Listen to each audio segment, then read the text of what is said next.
제가 처음으로 사역했던 사역지에서 한 강도사님이 계셨습니다. 그 강도사님은 설교를 할 때 도덕적인 내용을 굉장히 강조하셨던 분이셨습니다. 그러면서 저한테도 말씀하시기를 그 당시 신학을 처음 시작하고 사역을 막 시작하는 그런 저에게 본인은 설교를 도덕적인 부분에 강조점을 두는 것도 되게 중요하다고 생각한다라고 말을 하더라고요. 요즘 예수님에 대한 이야기도 정말 중요하고 정말 필요한 거지만 나는 도덕적인 부분이 정말 중요하다 생각하고 그렇게 설교한다라는 이야기를 했습니다. 저는 그 당시 나름 합실을 나왔고 예수님의 절대 주권과 은혜를 강조하는 사람, 인간의 전적 분패, 타락 이런 것들을 아는 사람으로서 그게 쉽게 수긍이 되지는 않았습니다. 만약에 도덕적인 부분을 강조한다면 성경과 위인전이나 다른 동화책의 교훈들과 어떤 차이가 있을까 하는 의문이 들더라고요. 그런데 사역을 감당하면 감당할수록, 성경을 읽으면 읽을수록, 그리고 세상을 바라보면 바라볼수록 제 생각은 크게 틀리지 않은 것 같다는 생각을 지울 수가 없었습니다. 왜냐하면 사람은 과연 도덕적일 수 있는가? 그 자체에 대한 의문이 들었기 때문입니다. 제가 지난번 수요예배 때도 언급했듯이 크리스토퍼 라이트라는 신학자가 다니엘서 강의라는 책에서 사람들은 자신에게 유익이 되지 않는 한, 이득이 되지 않는 한 선을 추구하지 않는다라는 말씀을 드린 적이 있는데요. 그것과 연관해서 제가 어떤 책에 나왔던 구절을 하나 좀 소개해 드리려고 합니다. 후안 엔리케스라고 하는 일반적인 사회학자가 쓴 무엇이 옳은가라는 책인데요. 거기에 내용이 뭐 썩 다 훌륭하진 않지만 이 부분은 좀 인사이트가 있어서 제가 여러분들께 소개해 드립니다. 영국이 노예제도를 가장 먼저 폐지한 국가라는 사실은 그저 우연일까? 다른 나라들보다 일찍 산업화를 거쳤고 노예무역으로 직접적 수혜를 받지 않았다는 점이 어쩌면 영국의 노예제 폐지와 관계되어 있는 것은 아닐까? 이미 산업화를 이룬 미국 북부가 노예제도를 금지한 데 반해 농업에 의존했던 남부의 경우 그 끔찍한 관행을 유지하기 위해 싸웠다는 건 그리 놀라운 사실이 아니다. 역사와 문화를 초월해 많은 이가 인간이 인간을 소유해도 괜찮다고 자신을 설득시켰다. 그런데 그렇게 수천 년간 지속되어 온 사악한 관행이 왜 갑자기 산업혁명 직후에 사라지기 시작한 걸까? 여러분, 이 말을 간단히 말해서 무슨 말이냐 하면은 노예제도 폐지와 관련해서도 굉장히 도덕적인 부분이지 않습니까? 사람들이 이것을 왜 폐지했을까? 그 의문을 제기하는 겁니다. 영국이 노예제도 폐지를 가장 먼저 시행한 나라인데, 근데 따지고 보면은 영국이 가장 먼저 산업화를 시도한 나라였다. 무슨 말이죠? 노예가 딱히 필요가 하지 않은 사람이었다는 거죠. 미국은 또 어떻습니까? 북부 같은 경우는 산업화를 일찍 시작했기 때문에 노예가 크게 필요는 없습니다. 그러나 남부는 다르죠. 거기는 농업이 주 사회의 그런 먹고 살 수 있는 길이었기 때문이었습니다. 노예가 반드시 필요했거든요. 그래서 노예제도 폐지와 관련해서도 인간은 과연 도덕적일 수가 있는가? 도덕적인 것처럼 보일 수야 있겠지만 그것이 정말 도덕적인 것인가에 대한 의심은 지울 수가 없다는 것이죠. 여러분 어떻게 생각합니까? 사람이 도덕적일 수 있을까요? 그런데 오늘 우리가 읽은 본문을 보시면 우리에게 도덕적인 부분을 굉장히 강조하고 있거든요. 무엇이란 말하죠? 1절 말씀, 형제 사랑하기를 계속해라. 2절, 손님 대접하기를 잊지 말라. 3절, 너희도 함께 갇힌 것 같이 갇힌 자를 생각하고. 4절, 모든 사람은 결혼을 귀히 여겨라. 5절, 돈을 사랑하지 말라. 등등 여러 가지 도덕적인 부분을 강조하고 있거든요. 여러분, 사람은 도덕적일 수가 없다고 제가 지금까지 말씀드렸는데 왜 성경은 이렇게 우리에게 도덕적인 것을 강조하고 있습니까? 놀라운 사실은 이런 부분에 있어서 우리에게 본보기가 되는 분들이 있다고 본문은 이야기하고 있죠. 7절 말씀 보실까요? 7절 말씀, 하나님의 말씀을 너희에게 일러주고 너희를 인도하던 자들을 생각하며 그들의 행실의 결말을 주의해보고 그들의 믿음을 본받으라. 하나님의 말씀으로 너희로 인도하던 자들이 있는데 그들의 행실을 본받아라, 그들의 믿음을 본받아라 라고 이야기합니다. 이들에게 본보기가 된 놀라운 위인들이 있다 보여주고 있죠. 어떻게 이런 사람들이 있을 수가 있을까요? 이런 사람들을 보여주면서 너희는 도덕적일 수가 있다라고 말하고 있거든요. 이런 본보기를 제시하시면서 이런 자들은 어떻게까지 이를 감당하고 있는가? 17절 말씀 볼까요? 너희를 인도하던 자들에게 순종하고 복종하거라. 그들은 너희 영혼을 위하여 경성하기를 자신들이 청산할 자인 것 같이 하느니라.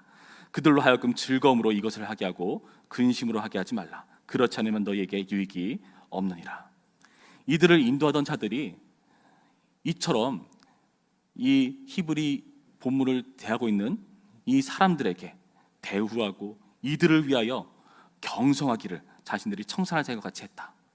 정말 이들을 위해서, 여기서 경성한다는 것은 마치 목자가 양을 돌보듯 그렇게 잘 돌보고 있다는 표현인데요, 그렇게 주목하고 있다는 표현인데요, 어떻게 그렇게까지 할 수가 있는가?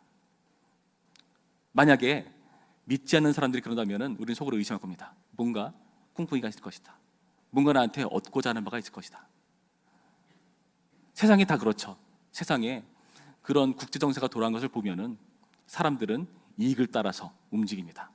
국제적인 관계, 외교 관계에 있어서도 나라에 득이 되느냐 실이 되느냐에 따라서 그들의 도덕적인 가치는 달라지죠. 그때는 그게 옳았지만 지금은 아니다. 자국의 이익을 우선하면서 그 도덕적인 가치를 판단하지 않습니까?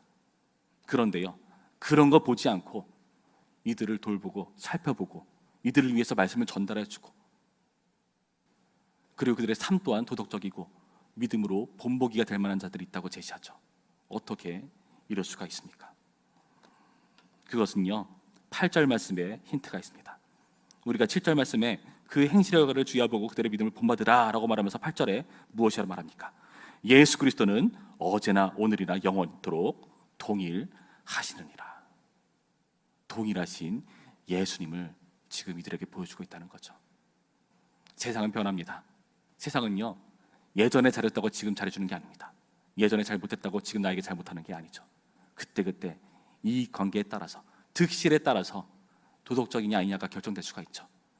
그리고 그 이익의 가치에 따라서 어떤 방향이든지 도덕적인 명분을 끄집어 와서 내가 한 일이 정당하다라고 이야기하죠. 그렇게 얄팍합니다. 우리는 뉴스 하나 보더라도 어떤 정치인이 뭔가 잘한 일이 있다, 뭔가 떨어지는 게 있겠지, 서로 생각하지 않습니까? 그런데요, 우리 믿음의 사람들, 이들을 하나님의 말씀을 이끌어 온 이 사람들은 왜 이런 삶을 살 수가 있었습니까? 그들은요, 변하지 않는 가치, 예수 그리스도를 붙잡고 있었기 때문입니다. 예수님은 늘 변함없이 우리를 위해 오셨기 때문이죠. 그 예수님의 사랑을 알기 때문에, 그 예수님의 은혜를 알기 때문에 이들의 삶 또한 그 예수님을 붙잡고 이렇게 본보기가 될 수 있을 만한 존재가 된 것이고요, 이 사람들을 근거로, 이 예수의 동일하심을 근거로 해서 도덕적인 것을 요구할 수가 있다고 성경은 이야기합니다. 그러면서 우리에게 제시해 주는 말씀이 무엇입니까? 15절 말씀 볼까요?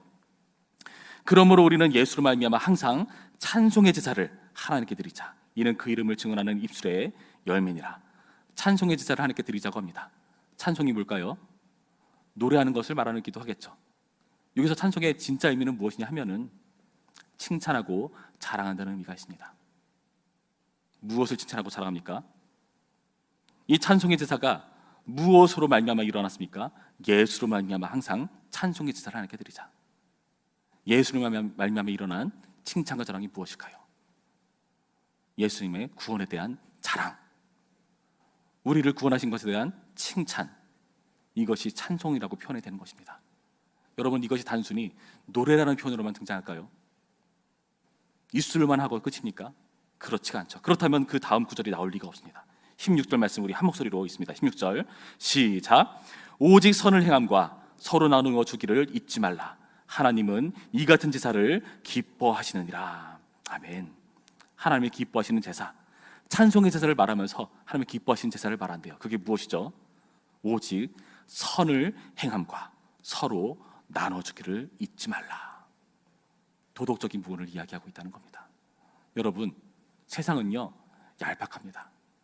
도덕적인 것을 명분 삼아서 도덕적인 양, 그렇게 스스로를 감추고 나타납니다. 그러나 우리는 다릅니다. 우리는 진정으로 도덕적일 수가 있습니다. 이 예수님의 놀라운 사역을 알기 때문에, 우리를 위해 동일하신 예수님을 알기 때문에 우리는 변함없이 도덕적일 수가 있습니다.